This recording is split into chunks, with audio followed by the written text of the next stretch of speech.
Hoy vamos a hablar sobre una planta medicinal de la cual se habla mucho, pero no se sabe exactamente cuáles son los últimos descubrimientos al respecto.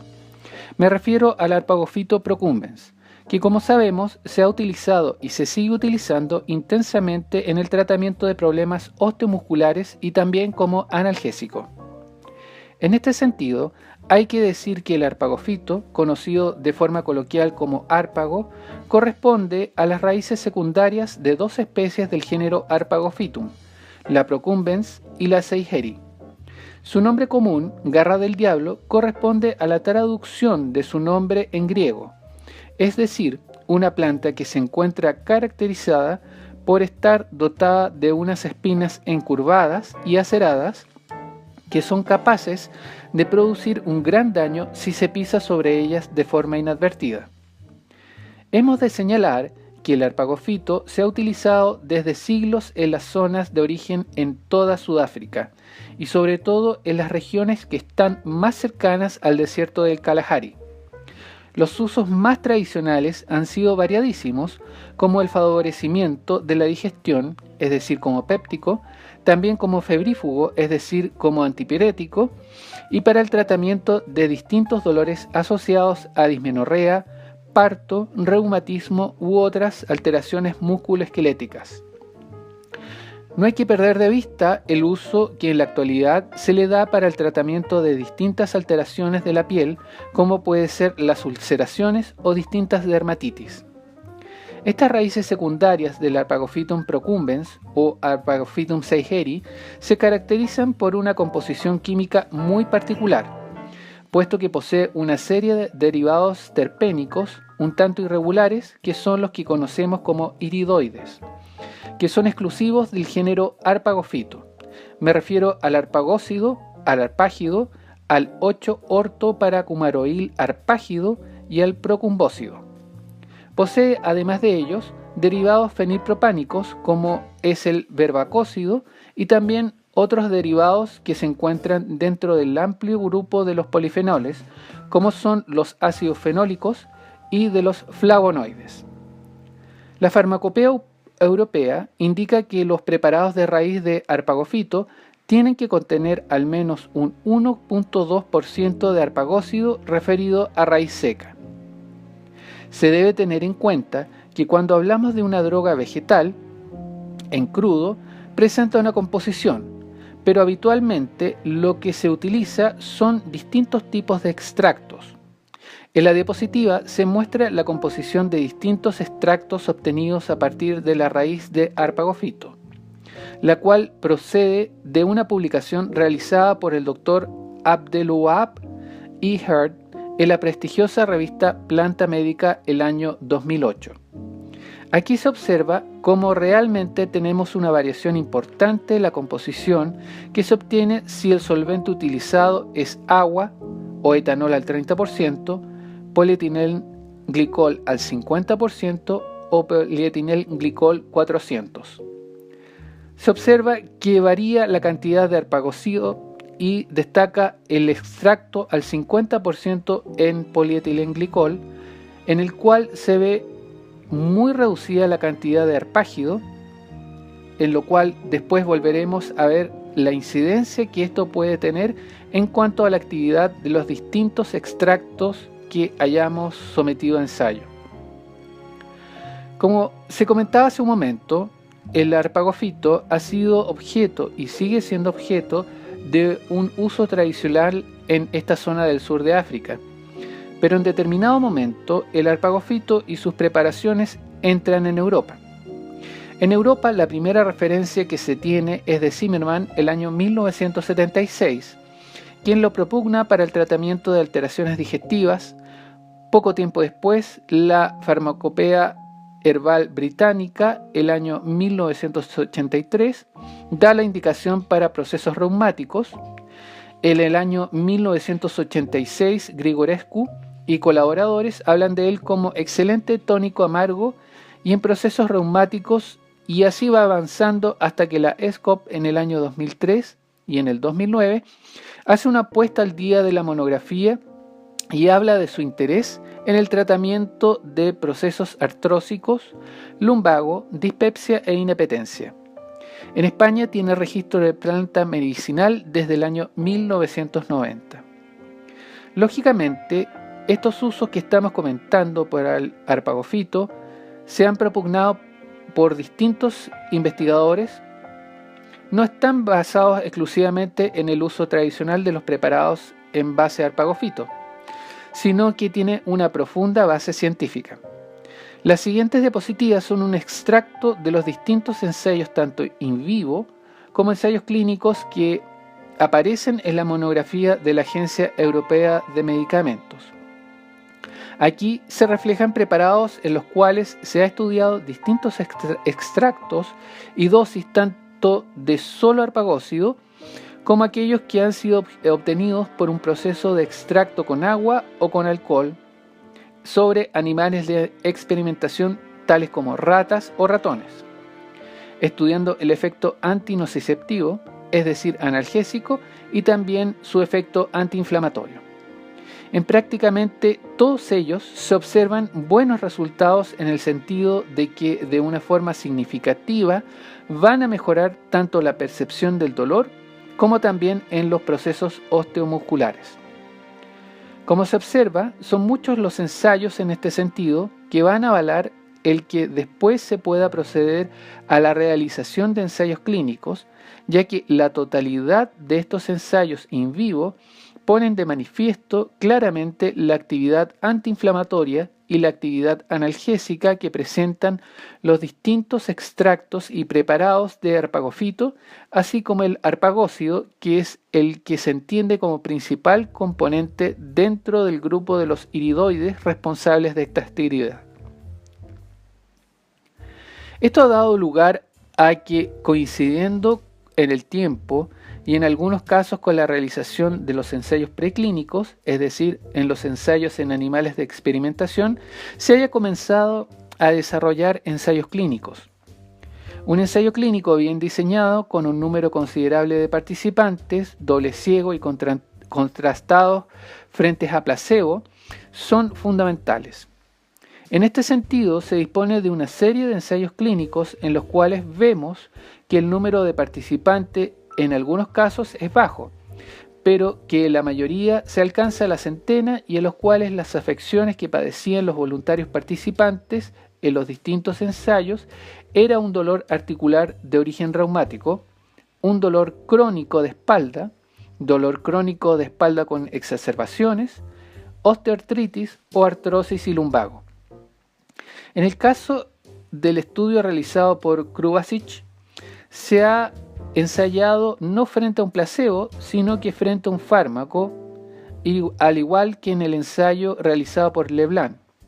con la diacerreína, que ya per se tienen contrastada una actividad antiinflamatoria. En todos los casos vemos, con excepción del trabajo realizado frente a la diacerreína, que hay una clara mejoría. Lo cual no quiere decir que frente a la diacerreína se demuestre que ésta es activa y que el preparado de Harpago no, sino que simplemente a las dosis que se administró tiene una eficacia menor. Como resultado de los ensayos clínicos podemos concluir que el arpagofito presenta una buena acción analgésica periférica, es decir, no tiene un efecto analgésico a nivel central como ocurre con los opioides. Es eficaz como antiinflamatorio y analgésico en distintas condiciones como puede ser la poliartritis crónica primaria, en enfermedades articulares degenerativas y reumatismo extraarticular. Posee también eficacia analgésica en dolor musculoesquelético de etiología desconocida, fundamentalmente en el caso de la lumbalgia.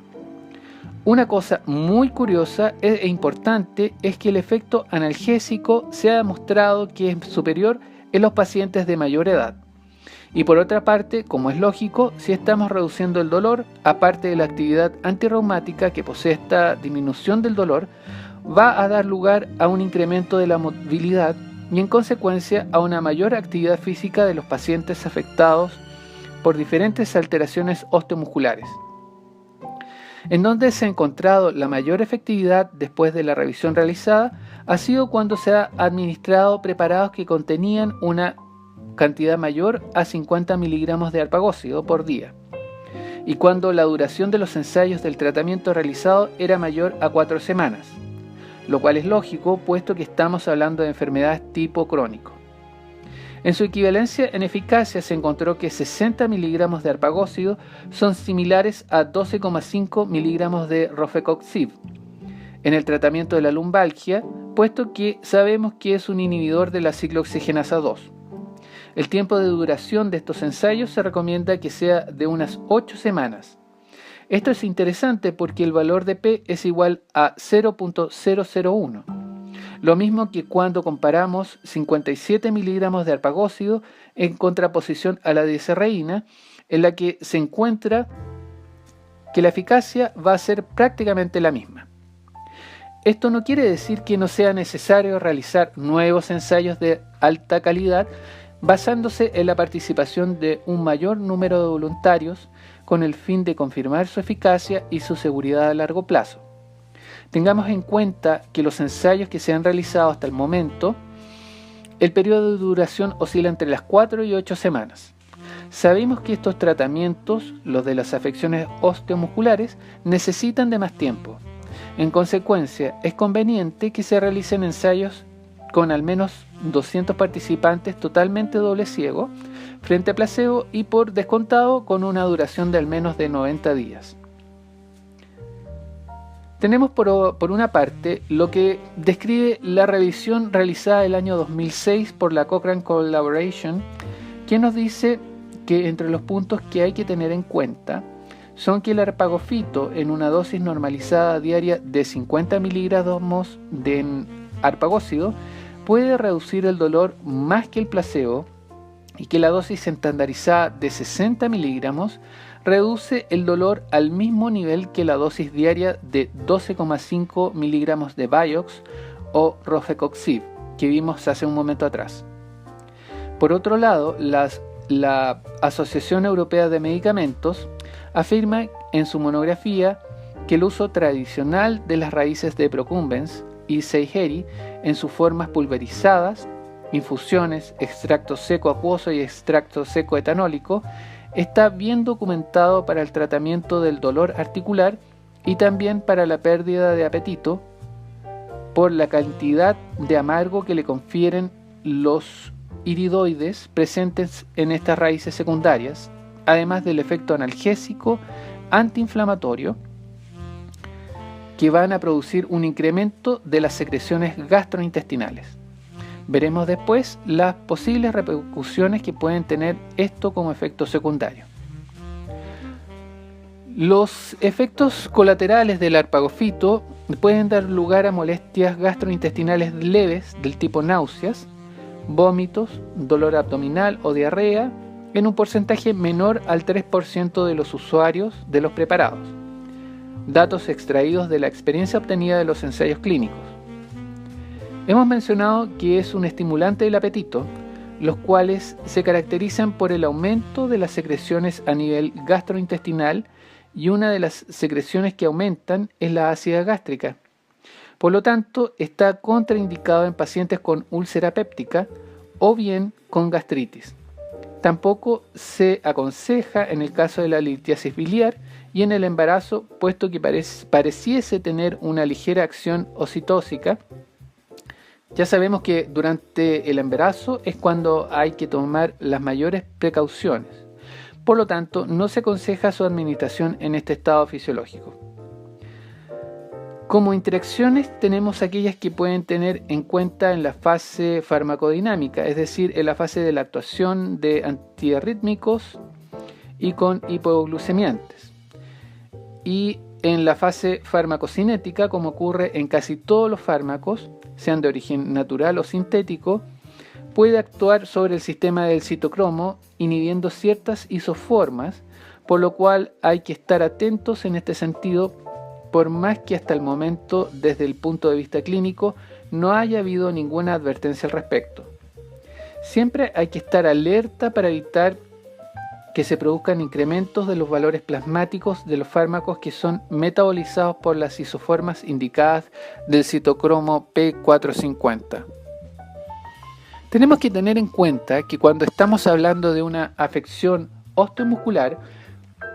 van a existir una serie de factores que actúan como protectores a nivel de las articulaciones y otros factores que actúan como destructores, es decir, por una parte los procesos anabólicos y por otra parte los procesos catabólicos.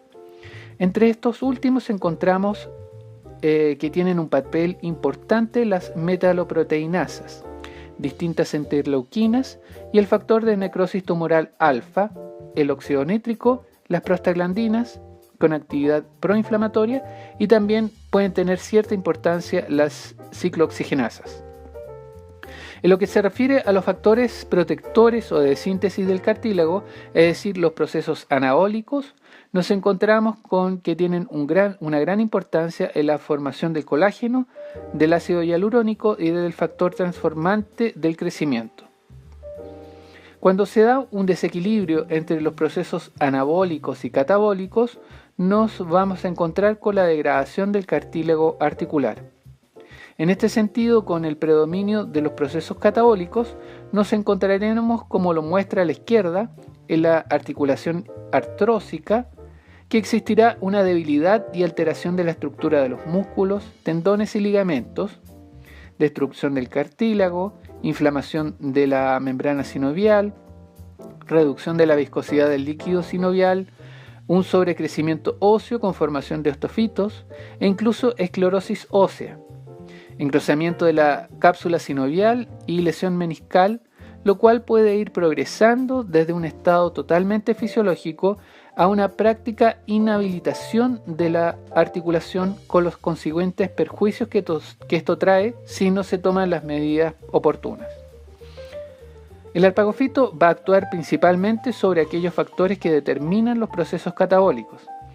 Existen algunos estudios muy interesantes de mecanismos de acción en los cuales se ha observado qué es lo que ocurre cuando se produce un incremento de la expresión de las metaloproteinasas, en especial la 13, y la expresión de la interleuquina 6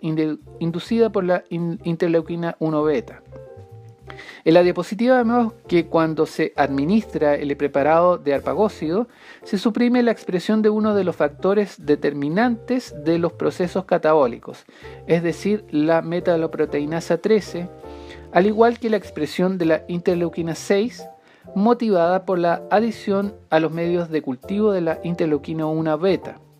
Es decir, parece que inhibe en parte la formación y secreción de uno de los factores, la metaloproteína 13, y por otra parte de la interleuquina 6, implicada también en la destrucción del cartílago. Otro aspecto a tener en cuenta es la expresión de la ciclooxigenasa 2,